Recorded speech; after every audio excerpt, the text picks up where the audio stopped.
Nigeria has an Igbo problem. There is a secret memo in government that whenever we want to take charge in this country, be careful of the Igbo.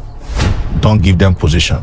Don't give them opportunity. Otherwise, they will back. For an Igbo man to survive in Nigeria, as it is currently put together, Nigeria must break. Wait, the meeting you had with Nnamdi Kanu. Yes. You are telling us now that Nnamdi Kanu. Don't you know what happened, the cop program in this country, where people were slaughtered and their bodies and their heads placed inside the train going down south? Even our parents. Wow. Tell us, Igbo, in 2024, detaining Nnamdi Kanu against all the court orders, against all the court rulings. The truth can never be covered, and that is the reason why whenever you see one, you will always notice. Now, in this video, Omoyele Sowore has exposed the injustice against Igbo, and he said that there is a hidden agenda against Igbo people in this country, and that is the reason why whenever anybody wants to take charge, they will tell him not to give any Igbo man a chance. And maybe that's the reason why you hear something like Igbo man can never rule in this country. And he went forward to say that the reason why the Biafran issue has kept on lingering for long in this country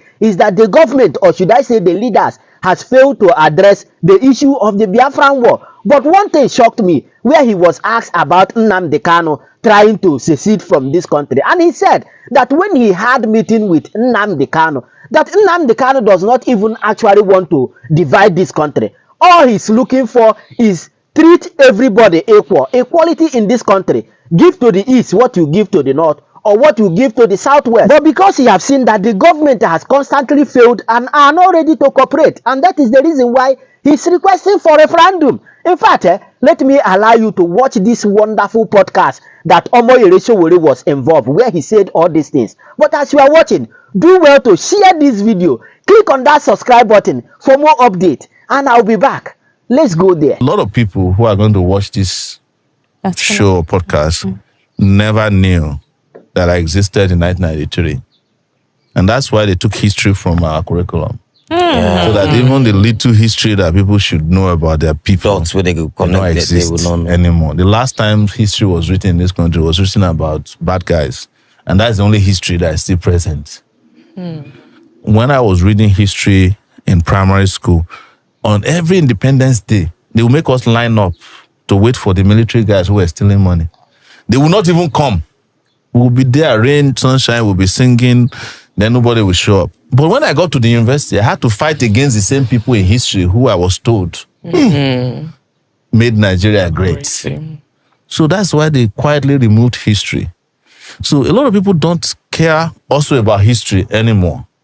But you see societies that are great don't mess with history. As much as they're interested in computer science, they're also very interested in where they're coming from. Because that will help you determine where you got it wrong and where you need to get it right.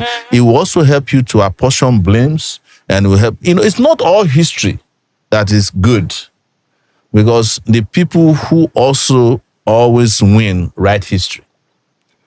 Yes. You are never going to get, for instance, the correct history of the Biafran War, because it was mostly written by the guys who won the war. So you only have a few people on the side that fought who you can read their history, but you can't find it anymore. In this country, Ken Saro-Wiwa was killed. You know the first thing they did after they killed him? They removed his books from the literature curriculum in the schools in this country. I don't know if they've restored it now. Talking about Biafra. Yes. You had a meeting with Nnamdi Kanu, and that sparked, in fact, at New York. I think you got arrested after that meeting. People would say, you people are not fighting the same cause. You are fighting to be the president of the country. Yes. He is fighting to divide the country. Yes. People would say, why would you be seen in such a meeting? Would you like to clear that You see, anybody that lacks any sense of consciousness would ignore social movements. That is the problem with Nigerian leadership. You cannot have a country in which there are 251 tribes or languages, and one big section says, we are not satisfied with here. And you don't talk to them. You don't understand them. Then you are not a leader of that country. The reason I met him was to understand first what his struggle was about, which I knew already. And secondly, to also advise him on the way that I think we could all work together. And thirdly, to send a message to the Nigerian people that we can walk through our differences, even at these levels. And I was surprised that contrary to what some people are saying, he did not want Nigeria to break up. He wanted a Nigeria where the Igbo man can survive. But for an Igbo man to survive in Nigeria, as it is currently put together, Nigeria must break. Wait, the meeting you had with Nnamdi Kanu. Yes. You are telling us now that Nnamdi Kanu, from what you understand from the meeting with him, yes, he does not want Nigeria to break, to divide. No, he said clearly that it is too late for Nigeria to come together. But he gave his conditions. We live streamed the meeting now. It's online. Okay. And part of it was live streamed. Some of them were private. But he said that he feels that if Nigeria were to respect certain protocols, including a referendum inserted in the constitution, and he still says it even now in court, that if he's released, he will go back and end the bloodshedding. The bloodshedding is in that part, and that a conversation can. He says that in every court appearance, that he's being held is not helping the opportunity to have a conversation about whatever it is, the unity you are begging for. But you see, Nigeria has a problem. And I've always said, Nigeria has an Igbo problem. And I'm not saying it to please people who are known as Igbos. But the moment they decided to take the action they took in 1967 to 1970, the war, Nigeria, having won that war in their eyes, never forgave the Igbos. That is the reality. And if I were to be president of Nigeria today, the first thing I would do is to head to the Southeast and apologize to them for the war. Part of it is that I'd never participated in it. And I cannot continue to fight a war that I did not engage in.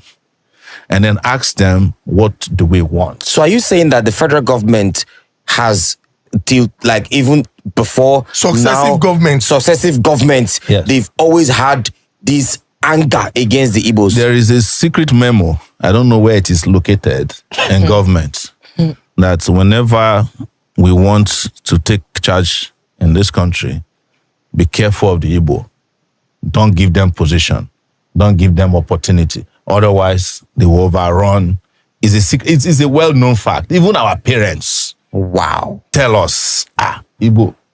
You understand? Some of them even say unconsciously. They even say it on radio shows in this country. So don't let us lie to ourselves, because except we bring this out openly and discuss, it's a taboo that we have refused to discuss. True. We are not going to solve the problem. It is the reason why the federal government of Nigeria feels that in 2024, detaining Nnamdi Kanu against all the court orders, against all the court rulings, is the only way to go. You know, I was detained in the DSS place for 5 months. Yes. There is nothing there to detain anybody. The place is not even functioning. The DSS headquarters. Yes, is it the same DSS people who are watching BB Nigeria from morning to night? No, it's true now. I was there with them for 5 months. I've said this publicly. So all the institutions in this country are broken down. But let's get back to a reality. One thing I've told people is that you are looking at Igbos as the only people who want to secede. But who in this country today has not mentally seceded from Nigeria? Mentally seceded. Who has not left? Except those who are trapped. If anybody in this country is working in a bank and he has 10 million naira and somebody say you can get into Canada, he will leave the next day. I swear. Is that not secession? Is it, what of secession is that you leave a country, you say to that country goodbye, and not do it again. You get to the other country, you bow down, you touch the soil. The soil. Anything they say, you go do it. And then you renounce your citizenship of the country you are coming from. Is that not what they call secession? So if you want to look at the number of people that have seceded in that Japa syndrome, there are more than all the Igbos combined together who are asking to leave. And in the process of keeping Nigeria united, we have let go of more citizens than the country should have.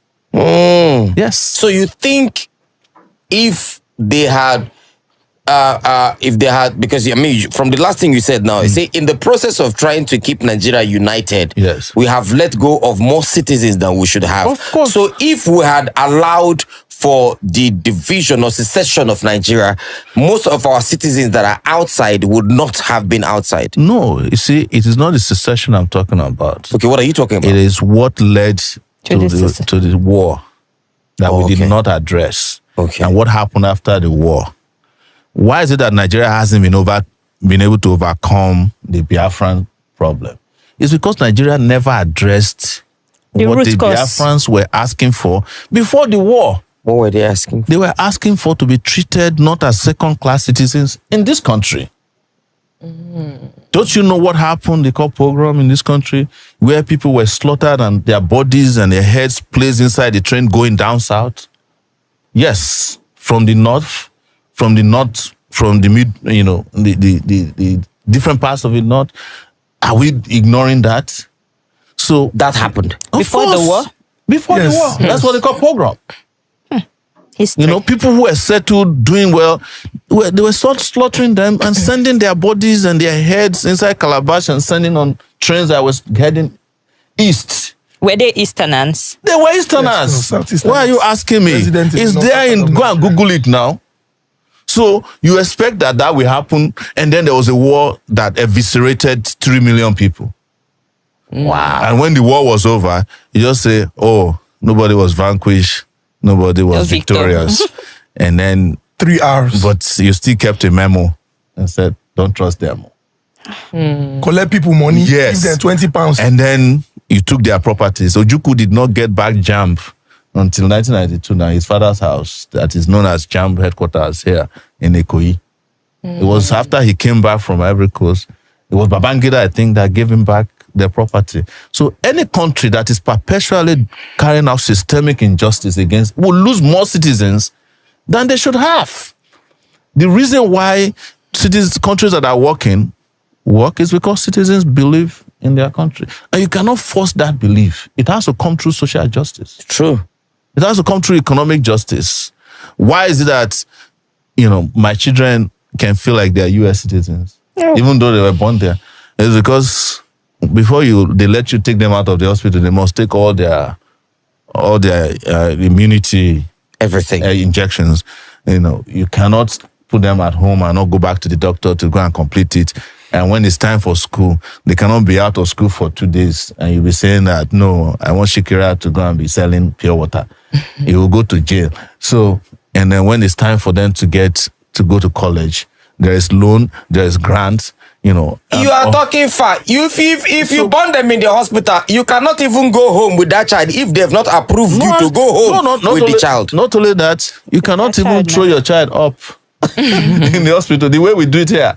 Now we just start playing with your child. You can't. You are not allowed to just let your child fly in the air. They say you want to ruin their brain. When we were born, we see happens now. They will put hot water in your ass. They will be murmuring. They will be using hot, a rag to be pushing your head together. In the process, maybe that's where they shift some of our brains. Now why no correct? So it is fundamental that we understand that what makes people feel like citizens is what their country has to offer to them. And then they in turn would offer something back to their country. Sometimes their life. Yeah. And it's a question people ask me, why would you have all this life and come back and be suffering here? I said to them, we are built differently. Some of us, this is how we've designed our convictions. There are some of us that even fight for country we have never been to before. I fight for Palestinians. I fight for South Africans. Why can't I fight for my own people? Nigerians. 200 million people on the largest continent on earth. Still on the election. Baba, wait, before thing. election, not verse, before election. No, based on the last thing that he said. Okay. Sorry, my brother. No problem. You said you fight for Palestinians, you fight for South Africans. Yes. Why can't you fight for Nigerians? I mean, maybe this question should be later end, but let me just bring it up before I forget. Do you ever, regret fighting for Nigerians? Because there are some times that you go online, you see some things. I look at the people I'm fighting for. They are busy talking about cruise. They are busy talking about who is fighting. They are talking about busy talking about whiskey. Some people say Zukwani. Some people now say, Sowore Zukwani. Rest You now. too rest in Jesus' name. Do you ever regret fighting for these people? No. The only thing people must understand about fighting for people is that it's a thankless job. It's a thankless job. Yeah, if you expect something from it, you'll be very, very disappointed. And that's where the trauma comes from for people who sometimes will just get arrested by police one time and you never hear from them again. Because that period that you have expectation for people to rise and support you, and if they are not there, it traumatizes people a lot. I know what it is. It's really part of reasons why if I hear that somebody is suffering oppression, I intervene in the best possible way I can to get them out. Because it's a very slippery slope. But for me, I don't expect anything from anybody. I don't expect to be paid. I don't expect to be praised. If I was expecting something from people, when I wanted to start Sahara Reporters, I would have been putting pictures of rich people. It's the easiest way to get rich. Just go to their weddings. Form magazines. Put them there in the best, ask them to bend, and take nice pictures of them. That's not the way to offend people. But I took the route of offensive journalism. And that means you are fighting powerful people. And powerful people are very powerful in such a way that even some of the most reasonable people can be asked by powerful people to work against their own interests. And they will do it. And they will do gladly do it it more than the people who are oppressing them. And that's what Nigeria has shown us. Some of the people who are most virulent in attacking people who are doing good themselves don't benefit anything. It's called programming. True. They've been programmed. That's their own default position to fight first and foremost the person who's for them, and lastly, if at all, the person who's against them. Confirm now, for those of us who don't know the genesis to this problem, and those who are always saying that Nnamdi Kanu just want to divide this country, you've heard what Sowore said, that he's not even much interested in dividing the country, but let everybody be treated equal. But because the government have refused to comply, and that is why he's requesting for a referendum, which is not against the law in this country. And I believe that if the government want to put an end to this thing, they will be treating everybody equal. Do the other side what we are doing to the other side, and everything will be okay. But if the government keep on doing the same thing they are doing now, I don't think it's going to end. They will keep on pushing until finally everything will be achieved. But nevertheless, I will allow you to share your thought with me on the comment section. And of course, you know the vibe now. Click on that subscribe button, follow and share for more updates. Because like this, we move.